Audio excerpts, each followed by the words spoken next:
नमस्कार, प्रदेश खबर में आप सभी का स्वागत है। आप देख रहे हैं प्रदेश खबर न्यूज।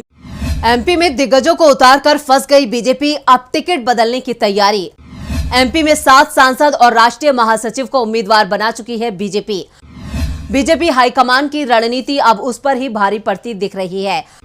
कई जगह उम्मीदवार बदलने की उठ रही है मांग, दिग्गज भी फंसे हुए हैं। मध्य प्रदेश में विधानसभा चुनावों के लिए 17 सितंबर को वोटिंग होनी है। एक ही चरण में सभी 230 विधानसभा सीटों पर मतदान कराया जाएगा और चुनाव के नतीजे 3 दिसंबर को सामने आ जाएंगे। अब सत्ता की चाबी मतदाताओं के पास है, उसे फैसला करना है कि कौन सी पार्टी 5 साल तक प्रदेश की सरकार चलाएगी। पिछले 4 दशकों की तरह इस बार भी मुकाबला बीजेपी और कांग्रेस के बीच ही तय माना जा रहा है। बीजेपी अभी तक 136 सीटों पर अपने उम्मीदवारों के नाम का ऐलान कर चुकी है, तो दूसरी ओर कांग्रेस में 140 सीटों पर नाम तो तय हो गए हैं, लेकिन पार्टी ने अभी भी किसी भी उम्मीदवार के नाम का ऐलान नहीं किया है। 15 अक्टूबर या इसके बाद कभी भी उम्मीदवारों के नामों का ऐलान हो जाएगा। कांग्रेस में टिकट के दावेदार इंतजार कर रहे हैं उम्मीदवारों की सूची, तो दूसरी ओर बीजेपी जो पहले उम्मीदवारों के नाम घोषित कर लीड लेने की फिराक में थी, वो अपने ही जाल में बुरी तरह से उलझती दिखाई दे रही है। जगह जगह बगावत के हालात हैं। सड़क पर कार्यकर्ता पार्टी उम्मीदवार के खिलाफ ही विरोध प्रदर्शन कर रहे हैं। जिन नेताओं के टिकट कटे हैं उनमें से कई तो पार्टी छोड़ चुके हैं और अब निर्दलीय चुनाव लड़ने की तैयारी कर रहे हैं, तो आप, सपा, बीएसपी जैसी पार्टियों का भी बागी नेता रुख कर रहे हैं। चाचौड़ा सीट से तो बीजेपी नेता ममता मीणा ने टिकट ना मिलने पर आप का दामन थाम लिया है और आपने ममता को टिकट भी दे दिया है। बीजेपी के अंदर बगावत थमती नहीं दिख रही है और सबसे बड़ी चिंता यह कि जिन नेताओं को बगावत थामने का जिम्मा दिया गया था, उन्हें पार्टी ने चुनाव मैदान में ही उतार दिया है, जिसने पार्टी के सभी समीकरण बिगाड़ दिए हैं। तो कैसे दिग्गजों को चुनाव मैदान में उतारकर दिक्कत में फंस गई है बीजेपी। पहले उम्मीदवार घोषित कर बीजेपी की बढ़त बनाने की रणनीति बगावत के चलते हुई फेल। मध्य प्रदेश में कांग्रेस दिखाई दे रही है ज्यादा मजबूत, बगावत से बीजेपी का संकट और गहरा हुआ। मध्य प्रदेश में गुजरात वाले प्रयोग को करने से डर रही है बीजेपी। मध्य प्रदेश में दोहरी मुसीबत में दिखाई दे रही है बीजेपी। विधायक का टिकट काटने पर बगावत का डर, नहीं काटने पर जनता की नाराजगी का डर।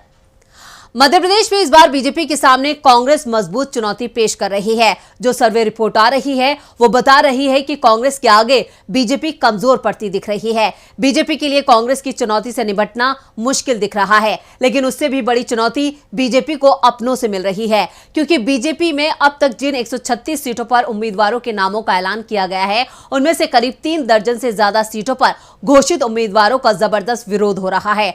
पार्टी पूरी तरह से दबाव में दिखाई दे रही है और जिस सत्ता विरोधी लहर को दबाने के लिए गुजरात फार्मूले का शोर मचाया जा रहा था, वो भी एमपी चुनाव में नहीं दिख रहा है, क्योंकि पार्टी 136 सीटों में से सिर्फ 3 विधायकों का टिकट काटने का जोखिम उठा पाई है, जिसमें से नरसिंहपुर के विधायक जालन सिंह का टिकट काटकर उनके बड़े भाई केंद्रीय मंत्री प्रहलाद पटेल को सौंप दिया गया है, जिस कारण से जालन सिंह खुद ही चुनाव प्रचार में बड़े भाई के साथ दिखाई दे रहे हैं। लेकिन महर के विधायक नारायण मिश्रा और सीधी के विधायक केदारनाथ शुक्ला का टिकट कटा तो इन्होंने बीजेपी को छोड़कर चुनाव लड़ने का ऐलान कर दिया है। इसके अलावा भी और भी कई उम्मीदवार हैं जो टिकट कटने पर चुनाव लड़ने की तैयारी कर चुके हैं। दूसरी ओर बीजेपी की जीत संकट में घिरी हुई है। अधिकांश मंत्रियों को फिर से टिकट मिलने से सत्ता विरोधी लहर का संकट अब पार्टी के सामने है। बीजेपी की चौथी लिस्ट में 57 विधायकों के नाम हैं, जिसमें से 24 मंत्री हैं। बाकी के 9 मंत्रियों की सीट पर अभी भी उम्मीदवार घोषित नहीं किए गए हैं।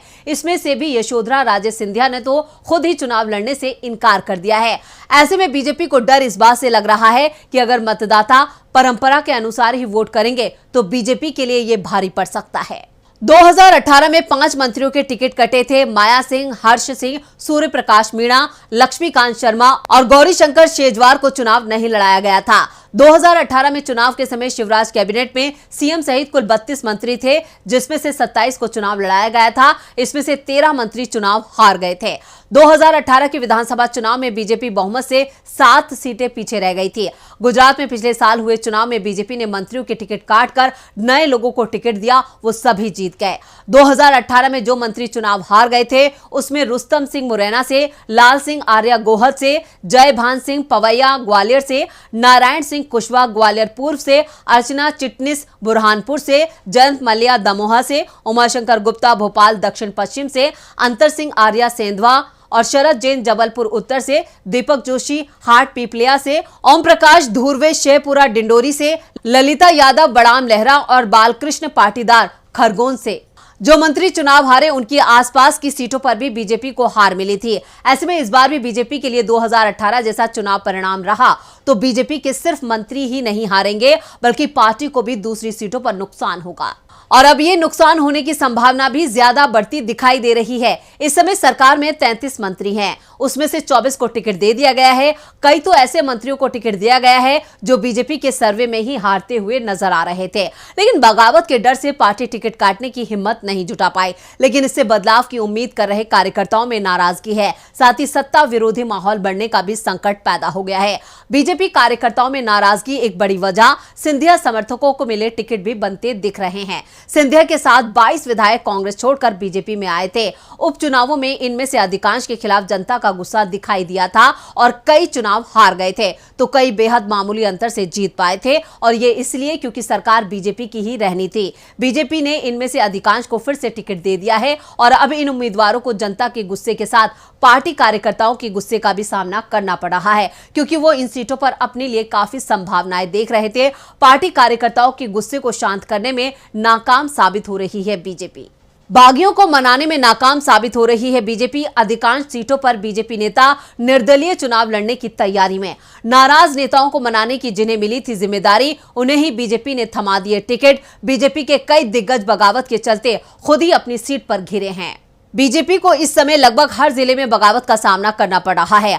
बागियों की आवाज हाईकमान के कानों में पहुंच रही है। नाराज नेताओं को मनाने के लिए पार्टी के दिग्गजों को लगाया गया है, लेकिन ये दिग्गज खुद ही पहले से उलझे हुए हैं क्योंकि बीजेपी ने उन्हें विधानसभा उम्मीदवार बना दिया है और कईयों के खिलाफ ही बगावत हो गई है। सीधी से बीजेपी सांसद रीति पाठक के खिलाफ तो बीजेपी के वर्तमान विधायक ही चुनाव लड़ने का ऐलान कर चुके हैं। राकेश सिंह, कैलाश विजयवर्गीय, नरेंद्र तोमर के खिलाफ भी विरोध के सुर सुनाई दे रहे हैं। बगावत शांत होती नहीं दिखाई दे रही है, जिसके बाद अब कहा जा रहा है कि पार्टी की सीटों पर उम्मीदवार बदलने पर विचार कर रही है। कई सीटों पर उम्मीदवार बदले जाएंगे तो कुछ उम्मीदवार जिनका टिकट कट चुका है उन्हें फिर से मौका देने पर विचार हो रहा है। बीजेपी को अभी भी 94 सीटों पर उम्मीदवारों का ऐलान करना है और कहा जा रहा है कि पार्टी बड़ी संख्या में उम्मीदवार बदल सकती है, जिसमें बड़ी संख्या में विधायक भी शामिल हैं। लेकिन संकट इस बात का है कि विधायकों के टिकट कटे तो बगावत भी हो सकती है और नहीं काटे गए तो कार्यकर्ता नाराज हो सकते हैं। साथ ही सत्ता विरोधी लहर जो मध्य प्रदेश में साफ साफ महसूस की जा रही है और जिस कारण से पार्टी ने सीएम उम्मीदवार तक घोषित नहीं किया है, वो लहर और तेज हो सकती है, जिसका नुकसान बीजेपी को ही होना है। साफ है, मध्य प्रदेश में बीजेपी के सामने दोहरी चुनौती दिखाई दे रही है। यहाँ की सभी खबरों के लिए बने रहिए हमारे चैनल प्रदेश खबर। प्रदेश खबर आपके साथ। हमारे चैनल को लाइक एवं सब्सक्राइब करते रहिए।